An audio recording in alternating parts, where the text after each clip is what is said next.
Welcome to MSL Talk with Tom Caravela, a podcast specifically designed for MSLs and all things field medical.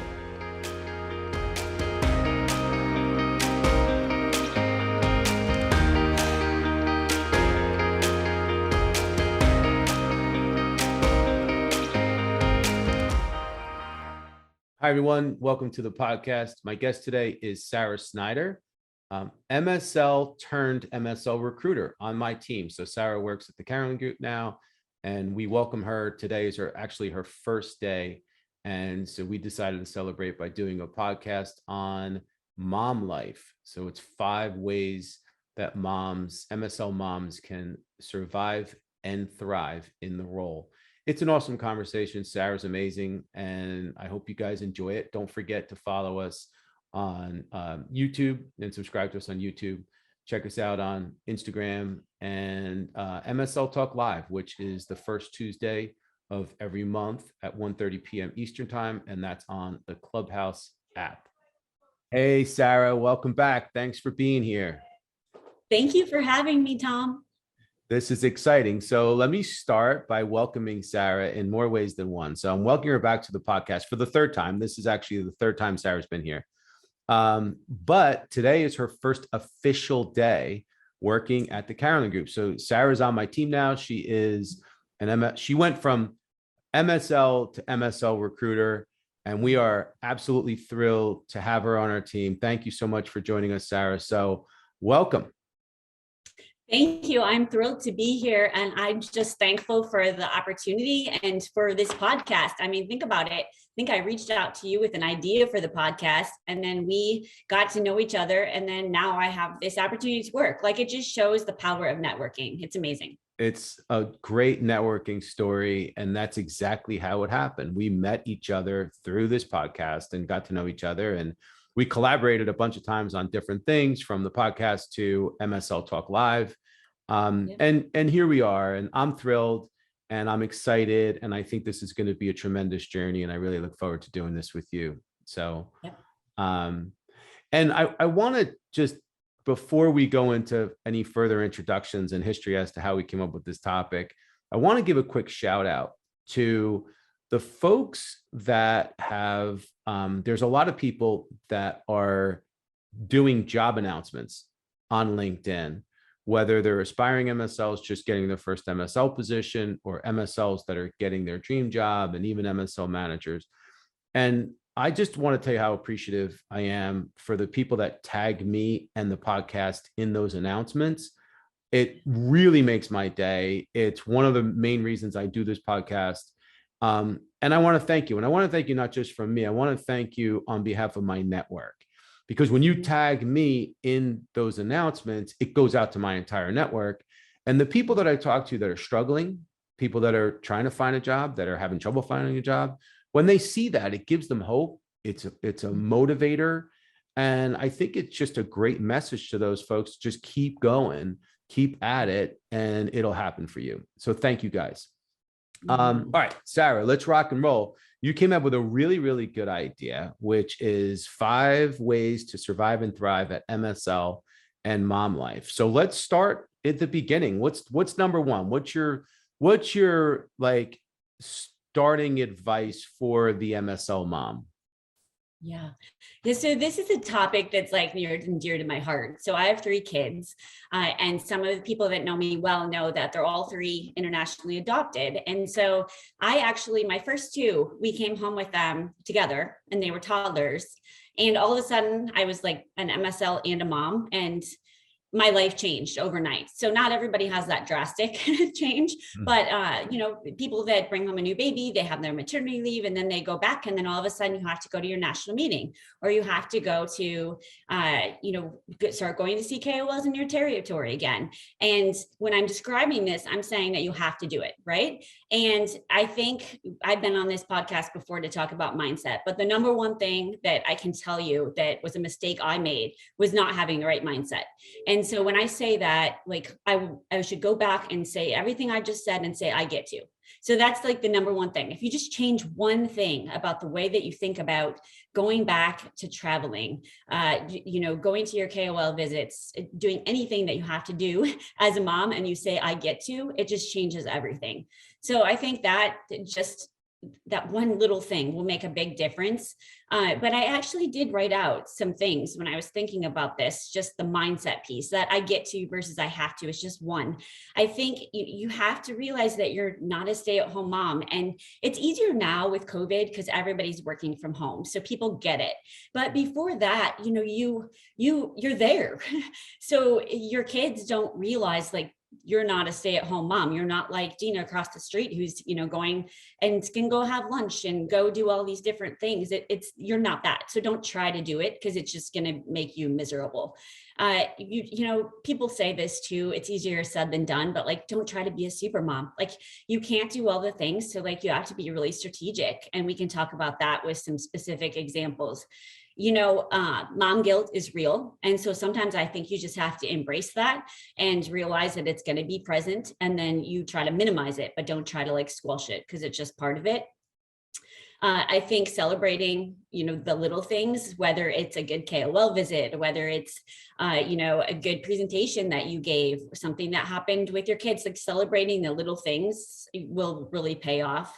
And then just two more things about mindset.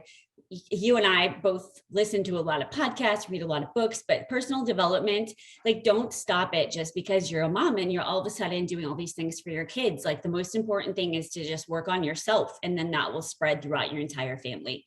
And then the last one, I think I've mentioned this on this podcast. I think the book, Everything is Figure Outable. If you're a mom, like you should read it and have the audiobook on with your kids. She does have a little bit of profanity in there, just FYI, but you can figure things out. And so just take it day by day. And, sometimes it can be really hard. I remember that first trip and sitting in their hotel room thinking like, how am I supposed to do this? And I always laugh with my female colleagues that were MSLs and moms, because we're like, our husbands, if they go on a business trip, and forgive me for the men out there that are doing a fabulous job, but like generally they just pack their bags and they're like, I leave Monday at 10 o'clock and they go, or whatever, whereas we're like, who's picking the kids up at 6? Who's, taking, so-and-so to their ballet class, like we're figuring it all out. And just your mind is just going and going and going. So just, realize that you can figure it out and things turn out like you think that this thing's the end of the world, but it's really not. So, and my kids are, older teens now, and we'll see, I guess, what do they say? You don't really know how your kids turn out until they're like in their 40s, but they're surviving. So anyway, the mindset, I think, is the most important thing. So I'm glad we started that with number one. Well, and I think that I'm glad we're doing this, because I think that there are a lot of women out there, and I talked to a lot of folks and just had conversations recently with folks that they're overwhelmed.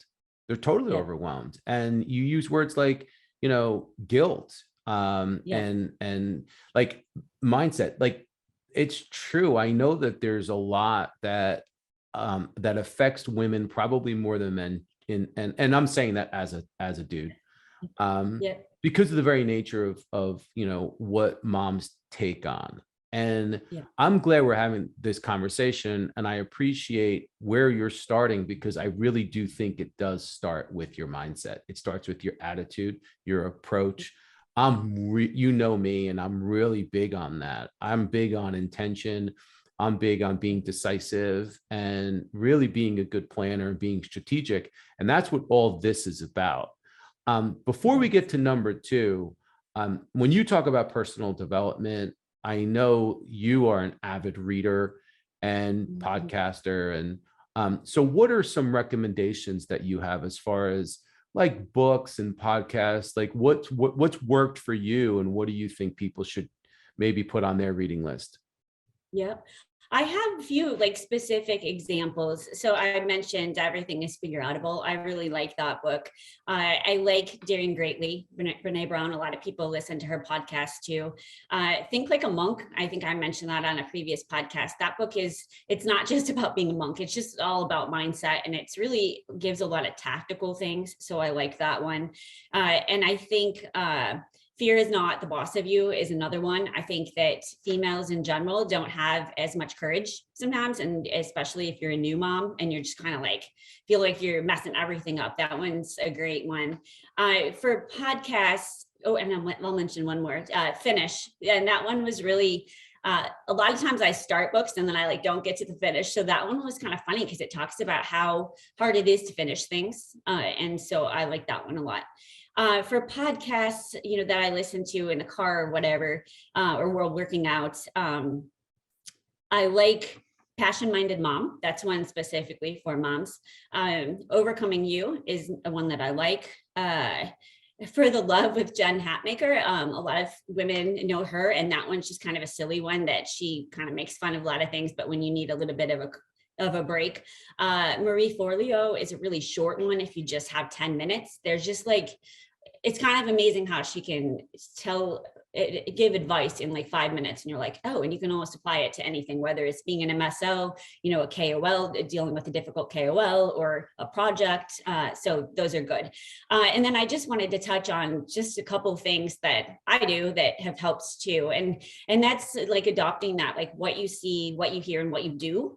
And it really matters. And so like when what you see, my desk is behind me. And so like what's above your desk, mine is the word grit. And I have that on like a wall decal, because that word, it was my word of the year last year. And it just like symbolizes what I think at this part of my life.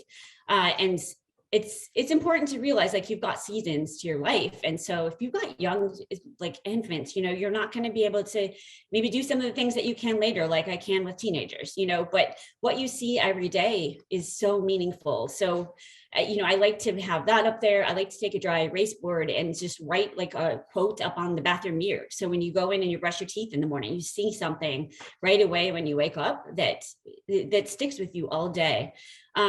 What you hear, as an early MSL, especially, I spent too much time on the phone gossiping with colleagues. So like, just if you're doing that, just stop. Like there's always going to be a difficult person on your team, or maybe a KOL you don't like. But like, if you spend your time talking about that, it just like, it takes over, and that's what's going to happen. And it just oozes out of you. So, I like I think I read it, 30 days, no gossip, like just do it. Like only talk about positive things at work. It's not being like positive Polly, but you'd be surprised. Like you just stop noticing like the negative people on your team, Yeah. And then the third one is like what you do. And again, we'll talk about some of the more tangible things, but I like the, idea that time is money, and we all have the same 24 hours in a day. And, you go to these meetings and everybody talks about how busy they are, but like, are you really getting things done? Or are you just being busy? And so really thinking about your time, doing a time audit, as silly as it sounds, like go through hour by hour and see like what you're actually doing in your day or your week. And you probably can find some time to fit in. So, just, those are my little mindset things, as well as the things that I listen to. They're awesome. All of them are really good. And I'd love to go back and reflect on every one of them. But I want to get to number 2, but I really think that this is such tremendous advice. I want to just kind of take a pause real quick for those of you listening to this. We're going to have this on YouTube as well. This is something where I really think you almost have to take notes, because this advice is just really valuable. So check this out on YouTube as well. We're trying to get the episodes up on YouTube as fast as possible. So you'll see that we're starting to get those on almost real time. So Sarah, what's number 2? Yeah. And I will preface this by saying like, this has been like a work in progress for me. I'm still working on, like, I work on this every day. So it's not like I, pop out of bed, like super positive every day, but I feel like my transition from starting as an MSL and then becoming a mom, and then, just evolving.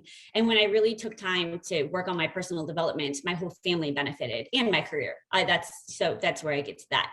But yeah, number 2 is childcare. So every mom has to figure out childcare and the best, scenario for your family.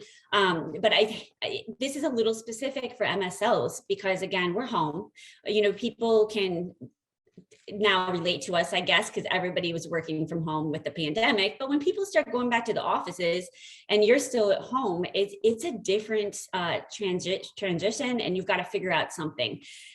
We have done both. We did daycare and we did a nanny. So I think that's the number one decision you have to make for yourself is, is daycare going to work? Because daycare, when you're starting to go back out in the field and you have to have, your kids picked up at 4:30 or 5, whenever the daycare closes, the MSL clock is not usually 8 to 5. So when we started and had the daycare, like, it just didn't work for us. I was doing a lot of dinner programs, I was doing a lot of traveling, a lot of ad boards on the weekend. So when we switched to a nanny, it was a much better fit. We never did a live-in nanny, but finding a nanny can be a process in itself. But I would just recommend, going to something like care.com, asking friends, even using something like Facebook, and then just interviewing a ton of people. And when you do the interviews, like, you have to be really honest about what your life is like. Some people don't like the fact that you're going to be home all the time. Some nannies take that as kind of like, as someone's going to be watching me, so you've got to be honest about what your job looks like, that you're home, but you're not going to be able to just like pop out the door.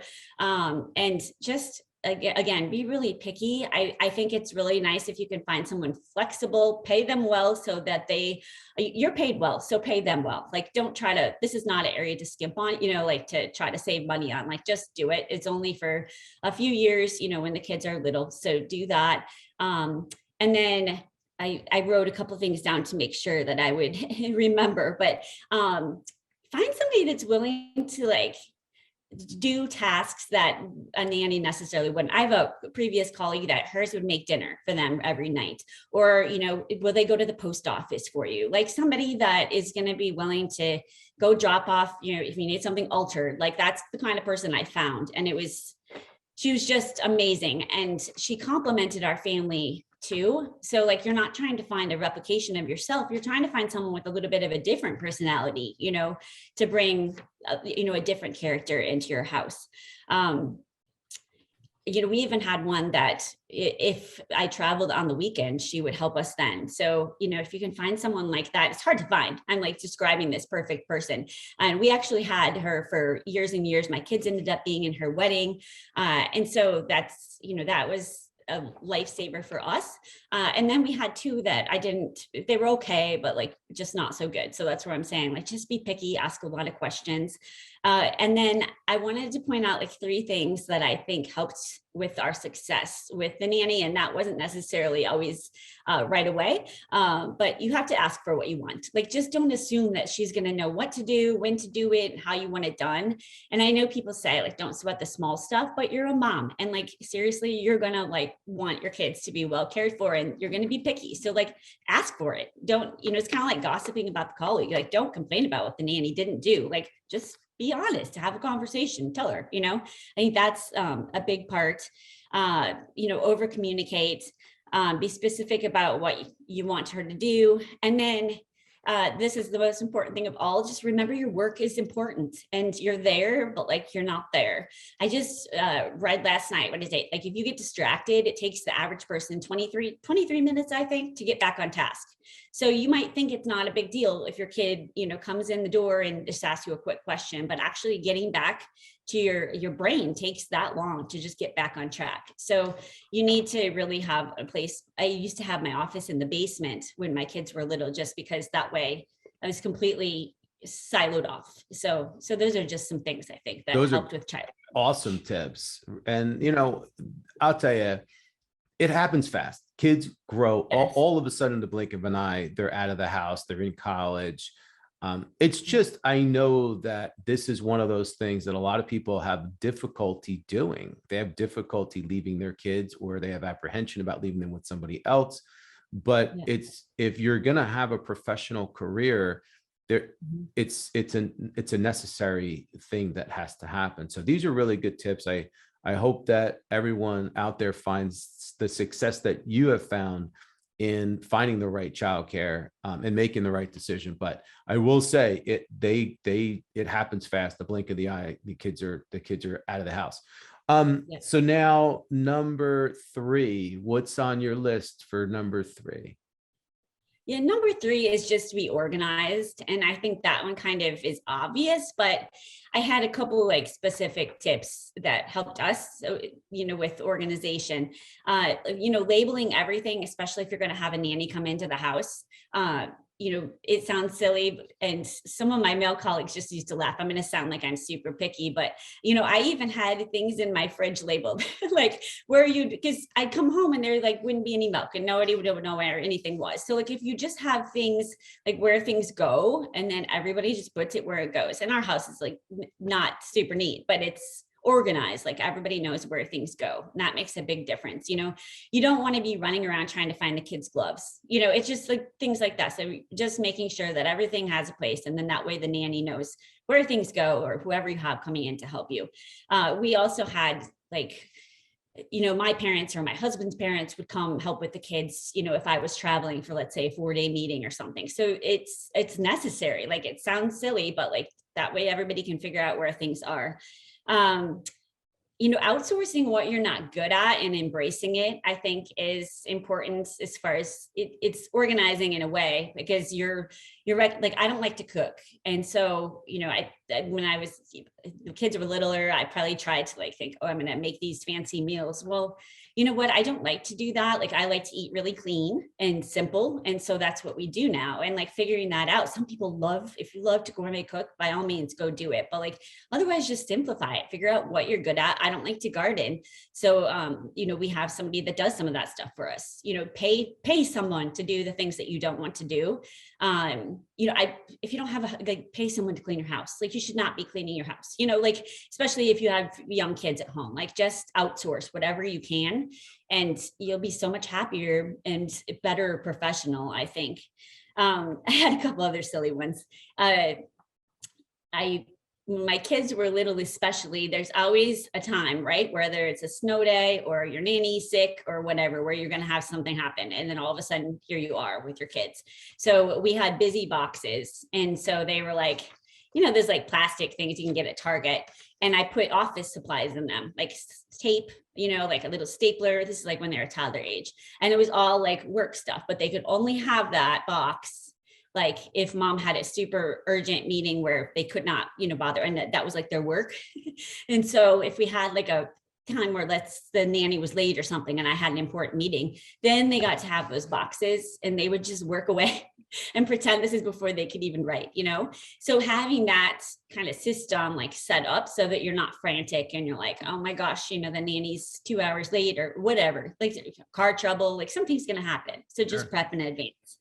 And then the other thing I had written out is always have snacks. Like, there's nothing worse than being hangry, like if you're a kid, or an adult. So just keep them in your car, keep them in your office. You don't have to go get something, and then everybody sees you and they're like, oh, mom, like just have systems in place. So I think those are the main things. I love that, really, for anyone. I think that it's almost paramount to be organized in your life in order to be effective in what you're doing. So I think those are really great practical tips for moms, but really for anybody. Like, I hope there's some dudes listening to this, because I'm learning a lot, and I'm like, the busy box is genius. I wish I knew that back in the day.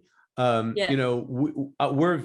our family, my wife and I we're totally, we abused the whole, like, back when my kids were little, we had like, I don't even know if it was DVD. I think it was like VHS tapes, but we would just plop them in front of the TV. We'd put a movie in, we'd put a tape on, we'd put a DVD on, whatever it was. And that would occupy them. So I like your idea better, because at least there's something productive coming out of that. Maybe they're learning some kind of skill. Anyway, so let's go to number 4. Yeah. So actually that just says what you were just talking about, because it's like screen time can be golden. Like, screen time can be a good thing. It can be a babysitter. It is, I don't have any problem with that. I've used screen time as a babysitter so many times, I can't even tell you. But, a couple of things that jumped out at me, like that minimize the guilt, I guess, of doing that. You can actually on Netflix, where you have Sarah's account, everybody has their little account. And then I just have one that I don't do this anymore. My kids are teens, but that was like kids TV. And then I had certain educational TV, like things on there. So it's a separate Netflix account, not an account, but person, User. and then just have like education. Yeah. So that way they could watch anything on that, for that time. And that way you're not kind of fiddling around trying to figure out if that's the show that you want them to watch or not. So that's an easy thing. Educational apps. The Epic reading app, if you have an elementary or even like a preschool kid, the Epic app is, I think it's $7.99 a month. And you can use your library. You can definitely do that too. But like the Epic app will read to your kids. It's got kind of like the more up-to-date books that your kids are actually going to read. It's got little educational videos. So I love that one. I've already been on this podcast and, obviously I like podcasts, but like educational podcasts for your kids are amazing. Couple of my favorites are Kid News, Who Smarted, like I learned from that one with my elementary age daughter, and then Tumble Science. So those are cool. And then the other really helpful tool is outschool.com. And that's a site where your kids can literally take an online class about almost anything. Even your high schoolers, they have a lot of like life skill classes. And so that's cool. It's not that, it's a little bit more expensive, but it's worth it I think. So those are like the screen time, I guess, guilt-free things. But I like those. Everything that you said, there was, there's something positive and educational about it. I was always afraid to plop my kids in front of like video games. Yeah. It was one thing if they were watching some kind of video or a movie, but I was worried that these kids were going to wind up being addicted to video games. So that was like one of the things that I tried to kind of steer them away from. Of course, they had their Game Boys and they wound up getting into it to an extent, but I like all those ideas. I think that they're great. So what about number 5? Well, this is the most important, I guess, other than the mindset, because it's travel. And so people are going to be starting to go back out in the field. And we had this conversation a couple of weeks ago on Clubhouse with the medical affairs group about women and just professional development. And then people started sending me messages like, well, how did you manage being a mom and traveling? And I'm like, yeah, that in itself could be a whole, I guess, episode. But some of the things that jumped out at me, leaving home is a challenge, especially when the kids are little, but like the way that you leave means everything. Like I used to get really grumpy for like a couple of days before like a 4-day trip, and like, what did that do? Like it spread to everybody. And then everybody thought like, oh, mom has to go away. Like this is, whereas when I realized, like, if I looked at it as like, I get to go, like here's where I'm going, show you on the map. Let's talk about it. I'm going to send you pictures. Like I get to go, this is what I'm doing when I'm there. This is what I'm going to learn about or what I'm going to teach other people about, and like spreading that and making it something that I was looking forward to, and that they should realize like, it's cool that mom gets to travel, not just that like, oh, mom's gone and everything's going to be chaotic and a mess, So I think that like when the way that you leave is going to really affect them. So that's big. And the other piece, I guess, is work travel is not a vacation. I remember the first team I was on, and we had a lot of fun, which is great. Luckily I had like some running partners that would get me up in the morning.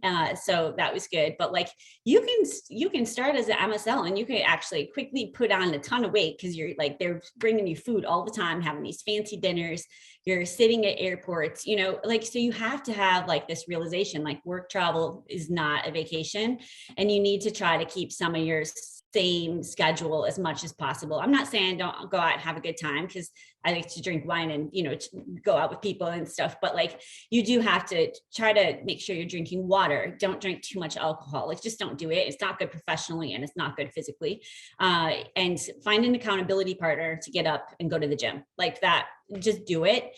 If you don't take anything else away from this, like when you're traveling, make that a priority. And I think that will help a lot, I guess, with just the travel component.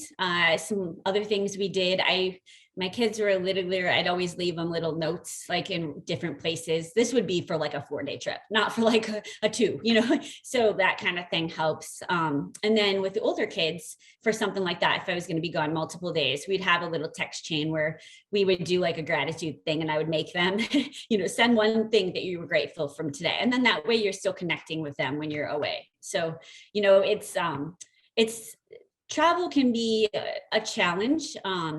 Some of the other things that people threw out there when we did that clubhouse is almost all of us said we had a bag already packed. Like, you have all your toiletries, you have all your makeup, like just buy two. And, it's going to be so much easier. And that way, when it's ready to go, you just go, keep extra chargers in your car, keep it in, you shouldn't have to like pack those kind of things. That's just like, don't waste your time with that. So yeah, I think those are some of the things about travel. I think the biggest thing is, just appreciate it. Like, I've gotten to go to so many different countries, and I've been to almost every state and seen so many things that I never would have gotten to do if I wasn't an MSL. And I have friends all over the country, and especially running buddies. Like, I can't tell you how many people, I keep in touch with just because we used to go for a run early in the morning. And that's a great way to make connections, whether it's a walk or meeting someone at the gym, or, it's hard to be an MSL and be home and not like be able to connect in an office with people. So that was always a way that helps me, get to know other people. Yeah, it's not something that people should dread. I think a lot of times No. I'm talking to people now and they're like, yeah, pretty soon we're gonna get back out there. Or I'll talk to somebody that is, a newer MSL that hasn't had that experience yet, and they're worried, and rightfully so. It could be overwhelming, but it's to your point. I mean, it's one of the greatest parts about being an MSL is you really get the opportunity to see all these places and meet different people, and you just have to manage it right. And these tips were really awesome, practical tips. If you're looking for, we did another podcast on field travel, survival skills with Maria Urso, probably about a year ago. So if you're looking for more tips, like, travel tips and survival tips on the road, Maria was great. And she's just like you, Sarah. She's athletic, and she talked about how you have to be careful, not drinking too much and stay hydrated, and all that stuff. So I mean, it's obviously the successful field MSLs all know that there are these little secrets and nuances. So hopefully this will help all you guys. What about, I know that we went through the top 5, but there was some bonus tips that we had talked about. Do you want to talk about some of those too? Yeah, sure. Just to wrap up, like, just some of the little things I was thinking helps me like survive, I guess, over the years. Always buy birthday party gifts in advance. Seems silly, but like, just do like have some gift cards on hand, whether it's for birthday parties or for people that have done something nice for you. Now it's nice because you can send the e-cards too, like if you want to send somebody a thank you. But the birthday party gifts in advance.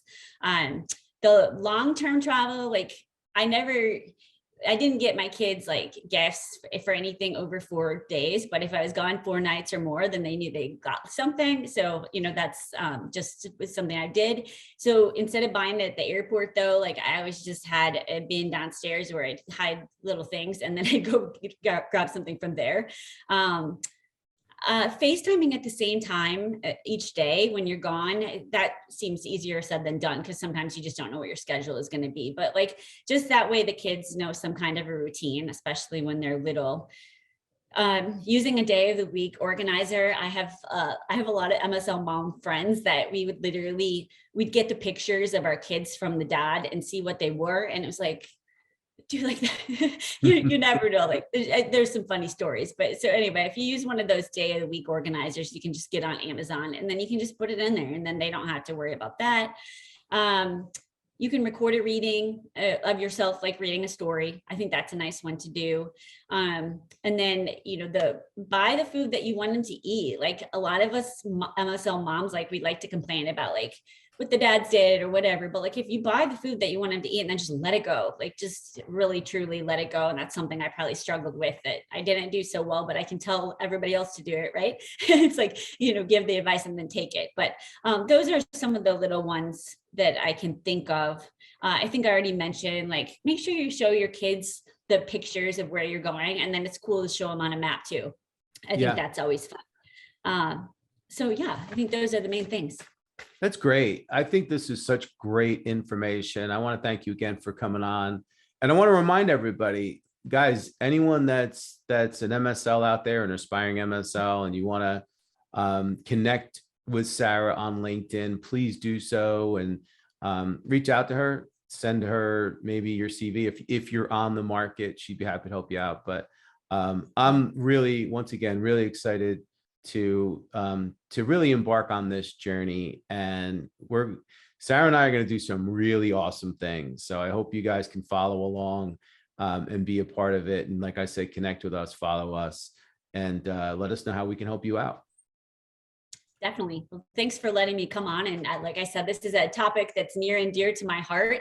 And I felt like I've made a lot of mistakes along the way. So if I can help someone else that's like trying to go through that, the transition, and especially going back to the travel, like you can do it. We can all do hard things. So awesome. Thanks. Well, thanks, Sarah. And thank you guys for listening. You have a great day. And don't forget to, check us out on YouTube.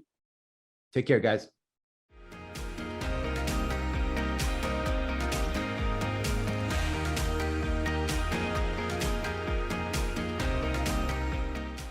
Thank you so much for listening to the show. If you've enjoyed it, please subscribe so that you don't miss episodes in the future, and feel free to leave a rating or a review or a comment.